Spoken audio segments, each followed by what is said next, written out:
السلام علیکم ورحمۃ اللہ وبرکاتہ. اعوذ باللہ السمیع العلیم من الشیطان الرجیم من حمزه ونفخه ونفثه. بسم اللہ الرحمن الرحیم. رب اشرح لی صدری ویسر لی امری واحلل عقدۃ من لسانی یفقهوا قولی.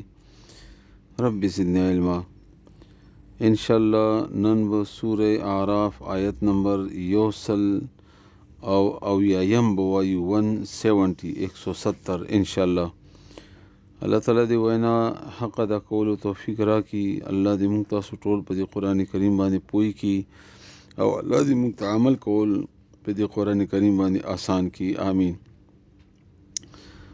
الله نه سوال کوو د دې قرآن کریم په برکت سره دی الله تعالی زموږ بیماریانې، زموږ قرضې، زموږ مشکلات، څومره چې زموږ شاګردان دي یا ټول مسلمانانو په حق کې الله تعالی ته خپل رحم و کرم وکړي په موږ باندې. آمین ثم آمین.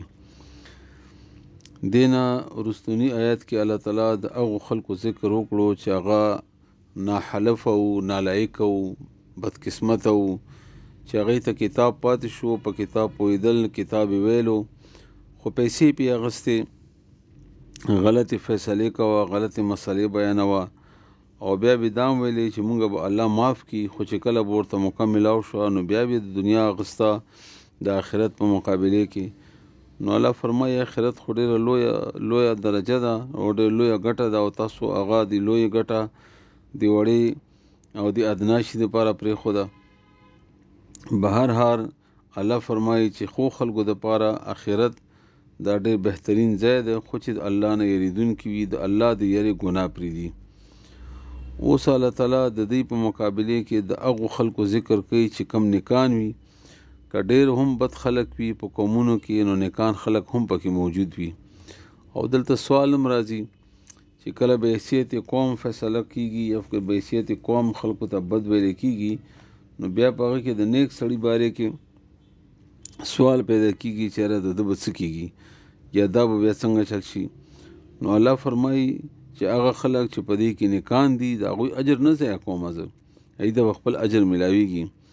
الله فرمایي والذین او هغه کسان یمسکونه چې مضبوطی سره نیسي، یعنی مضبوطی سره عمل کوي، یعنی د الله تعالی احکاماتو نه خپل ځان هم خبروي او بیا په هغې باندې پابندي کوي، عمل پې کوي، بالکتاب په کتاب باندې، و اقام الصلاة او منځ قایم کوي.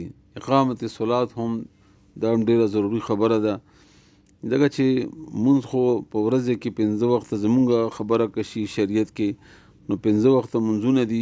یو انسان باندې 5 یا 6 غنټې داسې نه راځي چې هغه مونږ وخت پکې نه راځي، نو هلته د هغه پته ولګي.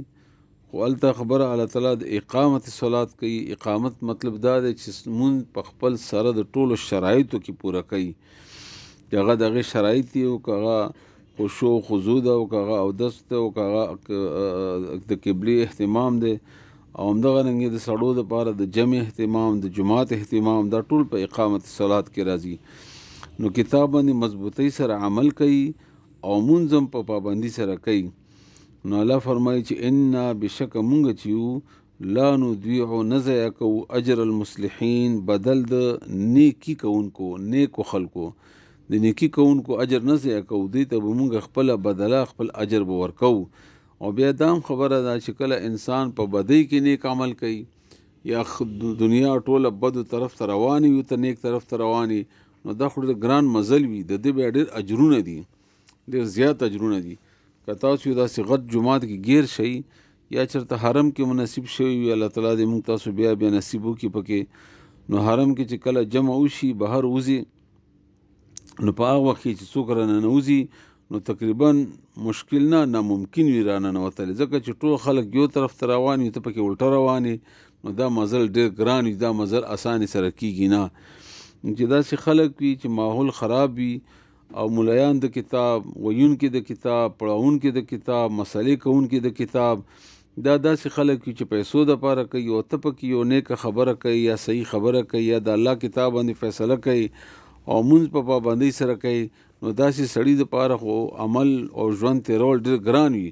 نو الله فرمایي چې دا نیکان خلک دي، د دوی اجر مونږ بیا نه ضایع کوو. الله دې مونږ داسې خلکو کې حساب کی چې هغه د الله دپاره او د الله د رضا دپاره په دې کتاب باندې ځان په یول او خورول وي او د منځو کوونکي د الله تعالی مونږ تاسو ټول جوړ کی آمین.